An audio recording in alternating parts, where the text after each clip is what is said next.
Hello friends, welcome back to my channel.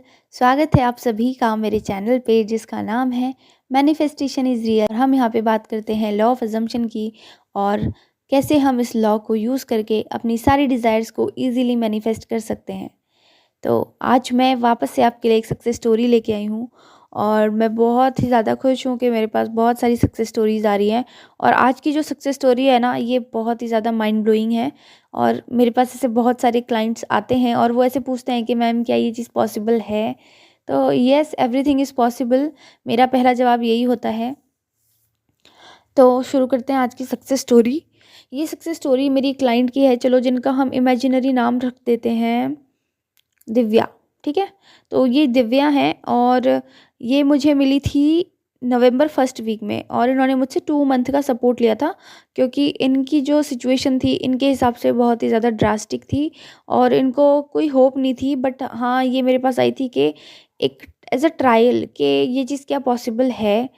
ठीक है, तो इनका केस ये था कि ये और इनके एसपी बहुत लंबे समय से रिलेशनशिप में थे। लगभग 7-8 साल हो गए थे इन्हें रिलेशनशिप में और इनकी पूरी प्लानिंग थी कि ये आपस में शादी करेंगे।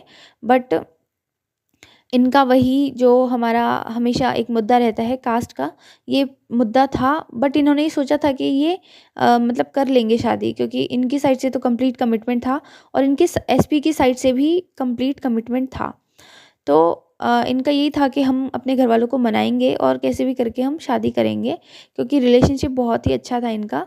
ठीक है, कोई भी ऐसी इनसिक्योरिटी कभी ऐसा कुछ हुआ ही नहीं, नेगेटिव सर्कमस्टेंसेस कभी कोई क्रिएट ही नहीं हुआ कि जिनकी वजह से इन्हें डाउट हो कि हम इस रिश्ते में आगे बढ़े या नहीं। सब कुछ बहुत स्मूथ था, बहुत एफर्टलेस था। और तभी ये चीज़ इनकी लाइफ में हुई कि इनके जो एसपी हैं उनके घर वालों ने उनके ऊपर शादी का प्रेशर देना स्टार्ट किया क्योंकि वो एक ही लड़के थे अपने घर में।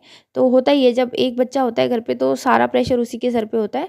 तो इनके एसपी के भी सर पे बहुत ज़्यादा प्रेशर था शादी का और उनके पेरेंट्स उनको चाहते थे कि उनके ही किसी एक रिश्तेदार में, मतलब उन्होंने किसी ने रिश्ता उन्हें सजेस्ट किया कि ये एक लड़की है और वो लड़की काफ़ी पढ़ी लिखी थी और अच्छी जॉब करती थी। तो इनके घर वालों ने इनके इनसे इन मतलब जब वो रिश्ता आया तो इनके घर वाले बहुत ज़्यादा खुश हुए और उन्होंने मतलब बिना कुछ सोचे समझे उनका रिश्ता मतलब वहाँ पे कर दिया तय। और फिर उसके बाद जब रिश्ता तय हो जाता है, तो जब रिश्ता तय हो जाता है तो उसके बाद ये चीज़ क्रिएट हो जाती है, सर्कमस्टेंस क्रिएट होता है कि पेरेंट्स बोलते हैं कि अब हमने जवान दे दी है, हम मना नहीं कर सकते और आपको करनी पड़ेगी शादी, बहुत अच्छी लड़की है, बहुत अच्छा परिवार है, कर लो, आपका फ्यूचर सिक्योर हो जाएगा और हमारी भी सोसाइटी में इज्जत बढ़ जाएगी। इस तरह से करके उन्होंने मतलब अपने बेटे को बहुत ज़्यादा मैनिपुलेट किया, आप ये बोल सकते हो। और बहुत ज़्यादा मतलब इमोशनल ब्लैकमेल किया कि शादी के लिए मान जाओ, मान जाओ। और इसी तरह से मतलब उनकी इंगेजमेंट भी करा दी प्रेशराइज करा के। ये बात मेरी क्लाइंट को उनके पार्टनर ने बहुत पहले ही बता दी थी कि उनके घर वाले ऐसा कर रहे हैं और इन्होंने बहुत ट्राई भी किया कि नहीं नहीं ऐसे मत करो, क्योंकि उस वक्त इन्हें लॉ ऑफ अजम्पशन की जानकारी नहीं थी और इन्हें मतलब ऐसे विश्वास भी था कि इनका एसपी ने छोड़ेगा नहीं क्योंकि वो ज़्यादा ऑब्सेस्ड था इनके लिए, है ना। और उनको पूरा मतलब ये था, कंप्लीट कन्विक्शन था अपने एसपी पे कि वो मना ही लेगा अपने घर पे। बट अचानक से ऐसे कुछ हुआ कि बहुत ही जल्दी जल्दी में उनके घर वालों ने उनकी इंगेजमेंट फिक्स करा दी। और पता नहीं क्या हुआ होगा बैकग्राउंड में, लेकिन ये इन्होंने मुझे बताया कि उसके पेरेंट्स ने उसे बहुत ज़्यादा इमोशनली ब्लैकमेल किया और मरने की धमकी दी और ऐसे करके उसकी इंगेजमेंट वहाँ पे करवा दी। इंगेजमेंट के बाद भी ये दोनों आपस में कनेक्टेड थे और एसपी भी इनका नहीं चाहता था कि बिल्कुल वो किसी और से शादी करे। और उन्होंने बहुत कोशिश की, मतलब जो भी वो कर सकते थे एंगेजमेंट कैंसिल कराने की। बट ऐसा कुछ हो नहीं पाया था और इन उनकी शादी हो गई। ठीक है, उस लड़की से हो गई थी उनकी शादी।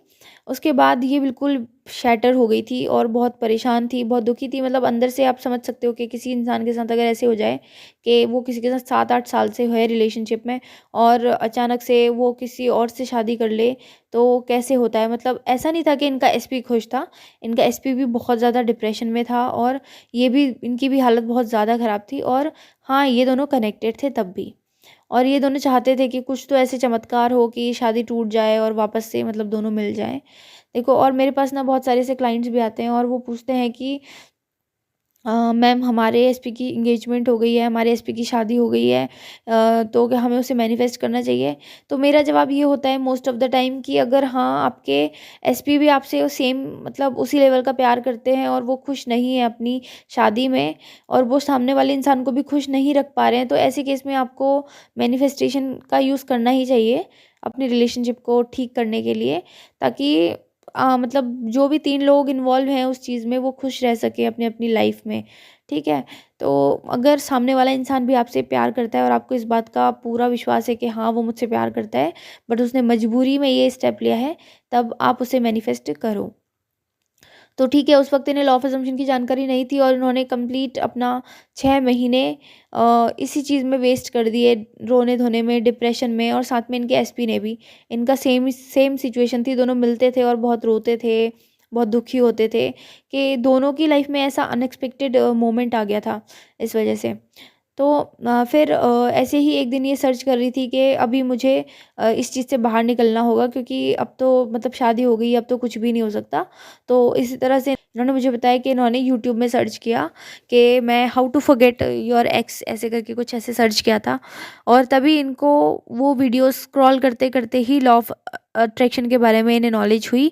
और लॉ ऑफ अट्रैक्शन के बाद इन्होंने कुछ टेक्निक्स फ़ॉलो की। इन्होंने एक्चुअली टेक्निक्स फ़ॉलो नहीं की, इन्होंने सीधे कोच से ही बात की, और उनके कोच थे जो भी, उन्होंने अब इनको यही सलाह दी कि आप मूव ऑन कर लो और ये कर लो, और इन्हें मतलब वो कन्विक्शन नहीं आ रहा था मूव ऑन करने का।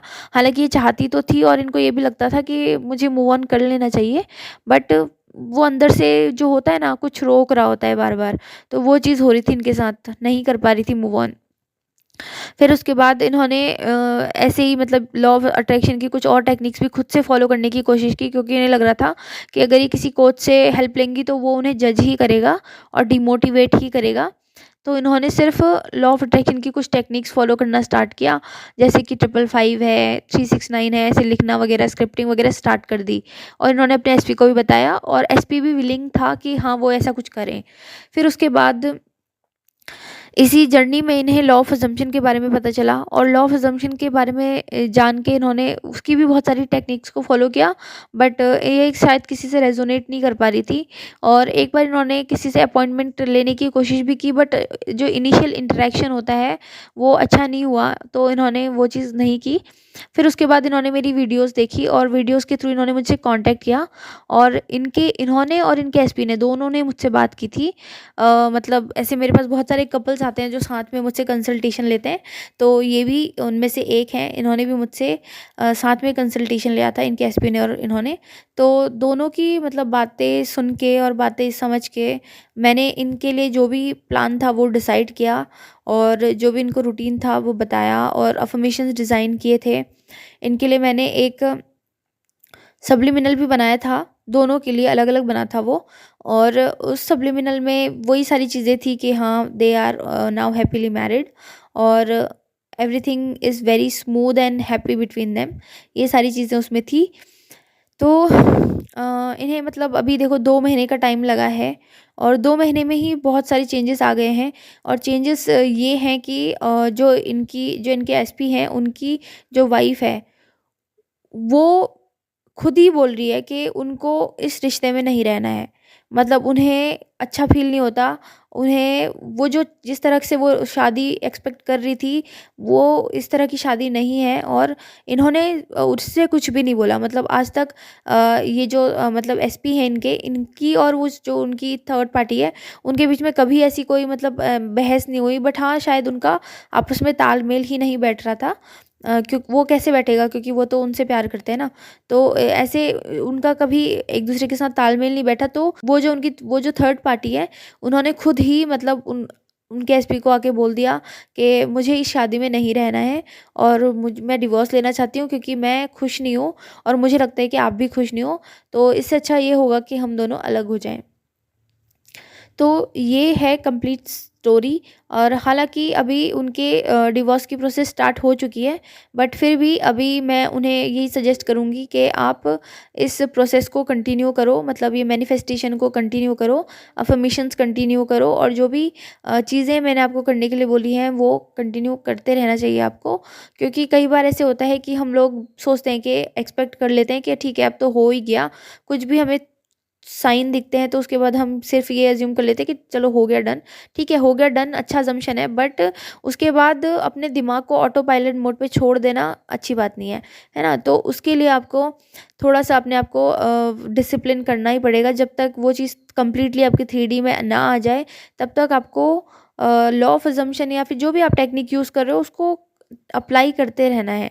ठीक है, तो ये इनके लिए बहुत ही बड़ी सक्सेस है और मेरे लिए भी बहुत बड़ी सक्सेस है, क्योंकि इसमें ऐसा कोई भी नेगेटिव सीन क्रिएट नहीं हुआ और ये दोनों ही काफ़ी मैच्योर थे और सही समय पे लॉ ऑफ अजम्पशन ने इनकी हेल्प कर दी। तो मैं बहुत खुश हूँ इनके लिए। और मैं आप सब लोगों से भी ये बोलना चाहती हूँ कि अपनी डिज़ायर को ऐसे छोड़ो मत।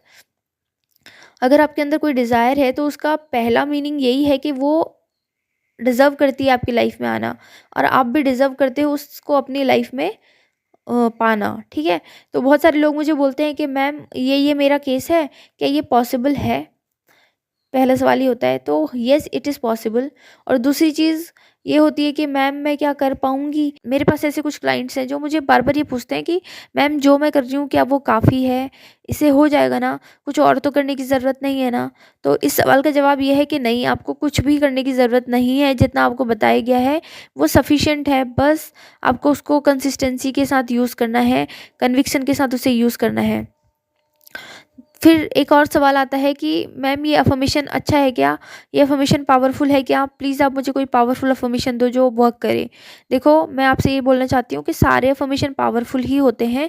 आप उसको कितना टाइम और कितनी एनर्जी दे रहे हो, ये उस अफर्मेशन को और ज़्यादा स्ट्रॉन्ग बना देती है। ठीक है? जिस भी अफर्मेशन के साथ आप एक टाइम स्पेंड करते हो, उसको एनर्जी देते हो अपनी, तो वो अफर्मेशन आपके लिए पावरफुल बन जाएगा।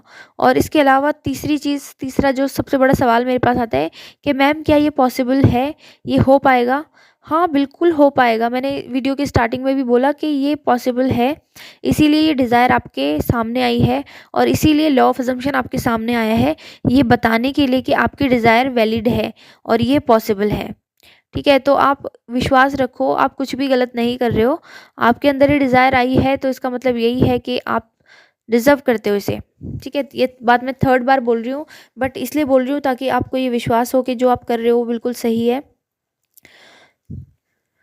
तो आई होप कि आपको आज का ये वीडियो पसंद आया हो और आपको इससे बहुत कुछ सीखने को मिला हो कि हमें कभी भी गिव अप नहीं करना चाहिए। और ख़ासकर आजकल के टाइम में जहाँ पे शादी और ये सारी चीज़ें मतलब एक तरह से मजाक ही बन के रह गया है, क्योंकि फोर्सफुल मैरिज बहुत होती हैं और लोग आपस में शादी तो कर लेते हैं बट खुश नहीं रह पाते लाइफ में कभी। और अगर आपको एक लॉन्ग टर्म में खुश रहना है ना अपनी लाइफ में, तो एक अच्छी शादी होना बहुत ज़रूरी है।